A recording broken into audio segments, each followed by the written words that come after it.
नमस्कार, मैं श्वेता सिंह स्वागत करती हूं आपका आईपा में। आईपा यानी all India progressive politics association, जहां हम बात करते हैं प्रगतिशील राजनीति के लिए और भी सामाजिक मुद्दे जिनसे हम आपको रूबरू कराते हैं।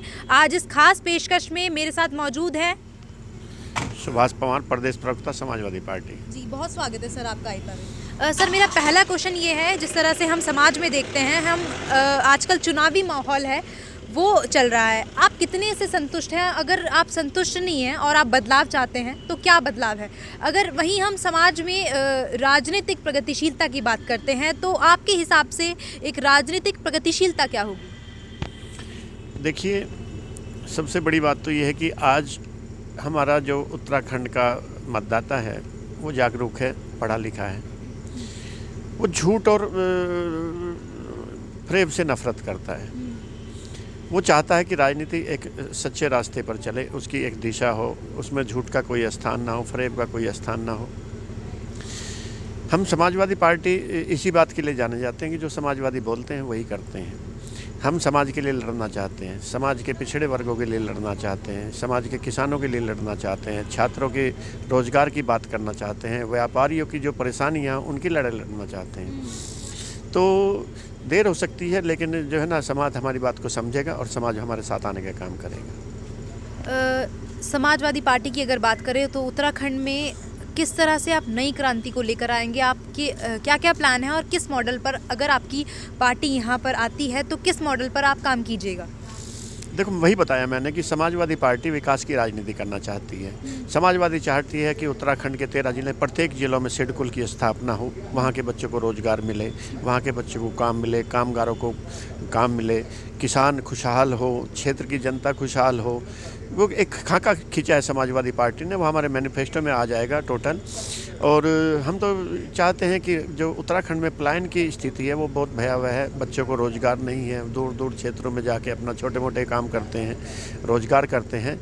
तो हमारा सबसे पहला तो ये होगा कि या जो पलायन है, पलायन पे पूर्णतः रोक लगे। और जब उत्तराखंड में रोज़गार के अवसर होंगे तो यहाँ का जो छात्र है, जो युवा है, जो बेरोज़गार है, वो पलायन करने को मजबूर नहीं होगा। अगर हम पहाड़ों की बात करें, उत्तराखंड के पहाड़ों, और आपने पलायन की भी बात कर दी है, तो पहाड़ों पे कहीं ना कहीं विकास की अभी कमी है जहाँ तक अगर बात की जाए। तो अगर आप आते हैं तो पहाड़ों में किस तरह से आप काम कीजिएगा? देखिए, पहाड़ की जनता नेताओं से इतनी क्षुब्ध है, नेताओं से इतनी चिढ़ने लगी है, क्योंकि वादे करते हैं। और दोनों पार्टियां, कांग्रेस हो चाहे भारतीय जनता पार्टी हो, इन्होंने उत्तराखंड को ठगने का काम किया है।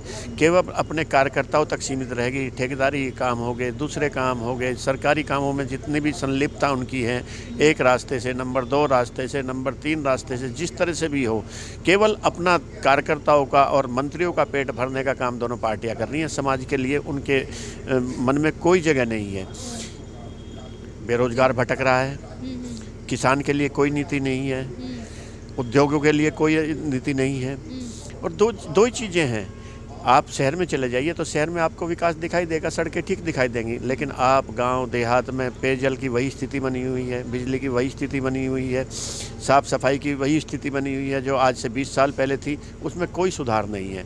जनता सुधार चाहती है, जनता रोजगार चाहती है, जनता व्यापार चाहती है। और जिसमें समाजवादी पार्टी ने एक अपनी मैनिफेस्टो तैयार किया है, उसमें सभी छात्रों को छात्रवृत्ति हो या रोजगार हो, पढ़ा लिखा बेरोजगार हो, उनके लिए समाजवादी पार्टी एक नई योजना के साथ आ रही है। और नई, जैसे हमने नारा दिया है कि नई सपा है, नई हवा है, नई सपा है, उसके तहत समाजवादी पार्टी नई सोच के साथ मैदान में आ रही है। अच्छा, अगर युवा समाजवादी पार्टी की मैं बात करूं तो आजकल का युवा है वो राजनीति में रुचि भी रखता है, लेकिन कहीं ना कहीं युवाओं को ये डर भी है कि अगर वो राजनीति में आते हैं तो कहीं पुराने धड़ल्लों से अगर चीज़ें चलती आई, जिस तरह से अगर हम बात करें कि हाँ, एक पढ़ा लिखा होना, एक नेता को होना बहुत ज़्यादा ज़रूरी है, तो इस सोच को आप कितना हद तक और किस हद तक सही मानते हैं? ये तो हमारे पहले से ही नीति रही है कि युवाओं से हम हमेशा जो आह्वान करते आए हैं कि पढ़े लिखे और अच्छे लोग अगर राजनीति में नहीं आए तो राजनीति का सफाया नहीं होगा। उसकी साफ छवि नहीं होगी। जिस तरह से आज उत्तराखंड में बिगड़ती जा रही है, उत्तराखंड में ही नहीं पूरे भारत में जिस तरह से नेताओं की छवि बिगड़ती जा रही है, इसलिए हम आह्वान करते हैं जो पढ़े लिखे रोजगार हैं, बेरोजगार छात्र हैं या रोजगार वाले छात्र हैं या जो पढ़े लिखे लोग हैं, जिनसे कहना चाहिए शिक्षित लोग हैं, उन्हें राजनीति में आना चाहिए और जो गंदगी फैली है उसे सफाई करने के लिए वो समाजवादी पार्टी का साथ दें। अच्छे लोग समाजवादी पार्टी में आएंगे, राजनीति में आएंगे, तो वही विकल्प बनाने की हमारी तैयारी है। अच्छा, धर्म की राजनीति की अगर मैं बात करूं और आरक्षण की राजनीति की मैं बात करूं तो ये कोई नई बात नहीं है। अक्सर धर्म की और आरक्षण की राजनीति जो है देश में होती आ रही है, तो आप इसको कितना समर्थन करते हैं और आपकी पार्टी के हिसाब से क्या ये सही है, धर्म की राजनीति होना और आरक्षण की राजनीति होना? देखिए, दोनों चीज़ अलग अलग हैं। आरक्षण की राजनीति वंचित वर्गों के लिए है, चाहे वो उच्च वर्ग से हो, निम्न वर्ग से हो या मध्यम वर्ग से हो, किसी भी वर्ग से हो, वो उनके लिए है जो बेचारे अपनी शिक्षा से, अपने रोजगार से उनसे वंचित रह गए हैं। आरक्षण दे के सरकार को उन्हें आगे लाने का काम करना चाहिए, उसके हम पक्षधर हैं। उसमें आर्थिक आधार भी शामिल होना चाहिए। जहाँ तक जो है धार्मिक को समाजवादी पार्टी बिल्कुल बर्दाश्त नहीं करती है। धर्म के आधार पे समाज का बंटवारा नहीं होना चाहिए। पूरा देश, हिंदुस्तान में जितने भी वर्ग रहते हैं वो किसी भी वर्ग के हों, वो सब देश प्रेमी हैं, देश भावना वाले लोग हैं और राजनीति को धर्म से अलग रखना चाहिए। धर्म की राजनीति हम समाजवादी पार्टी बिल्कुल पसंद नहीं करती।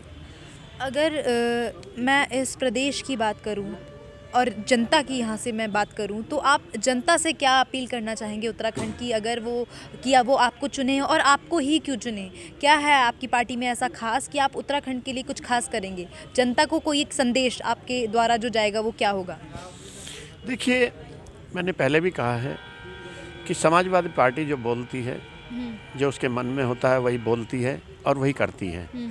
हम तो चाहते हैं यहाँ के बेरोजगारों के लिए रोज़गार देना चाहते हैं, व्यापारियों को यहाँ सुविधाएं मिलें, किसानों को यहाँ सुविधाएं मिलें, उत्तराखंड में दूर दराज इलाकों में उद्योग स्थापित हों, जैसे क्षेत्रीय लोगों को रोज़गार मिले।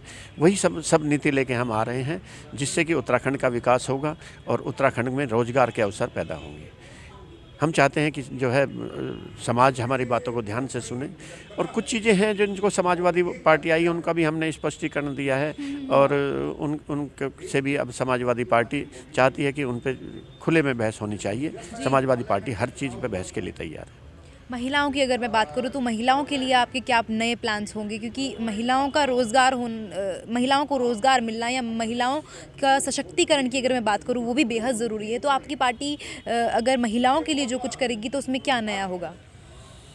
देखिए, सबसे पहले तो शिक्षा है। हम चाहते हैं महिलाओं को जो है ना शिक्षित किया जाए जी। और जो महिलाओं को एक क्या कहना चाहिए, क्या शब्द इस्तेमाल करना चाहिए कि जिस तरह से डरा के रखा जाता है और जो सामाजिक रीतियां हैं, रीति रिवाज हैं, उनसे दूर रखा जाता है। हम चाहते हैं कि महिला अपने आप में स्वावलंबी हो, महिला और पुरुष का भेद खत्म हो। उसी आधार पर समाजवादी पार्टी चाहती है कि महिलाएं आगे आएँ, चाहे वो राजनीतिक हो, चाहे वो जो है व्यापार हो या कुछ भी हो, महिलाओं को आगे आना चाहिए और हम उसी नीति पर काम करेंगे ताकि महिलाएं अपने आप में सक्षम हो सकें।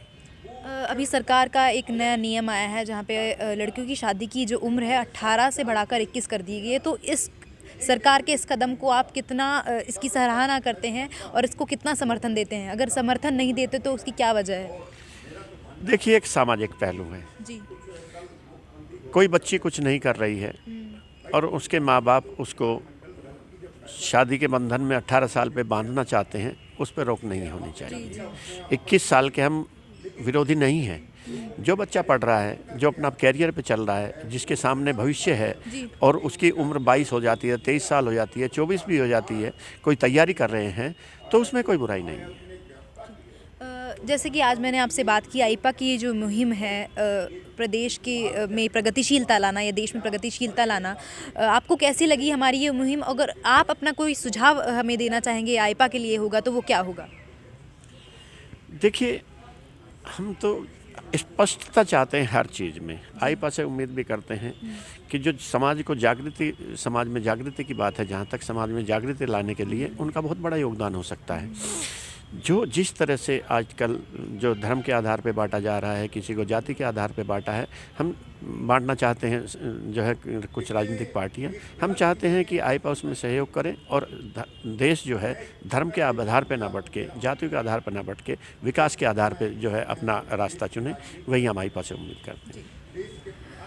तो यहाँ पर साफ कहना है कि समाजवादी पार्टी अगर आएगी तो नई लहर और नई उमंग के साथ उत्तराखंड में अपने पैर पसारेगी और उत्तराखंड में विकास और कई योजनाएं भी हैं जो लाई जाएंगी। अगर आपको हमारी ये मुहिम अच्छी लगी तो वीडियो को लाइक कीजिए और चैनल को सब्सक्राइब करना ना भूलें। धन्यवाद।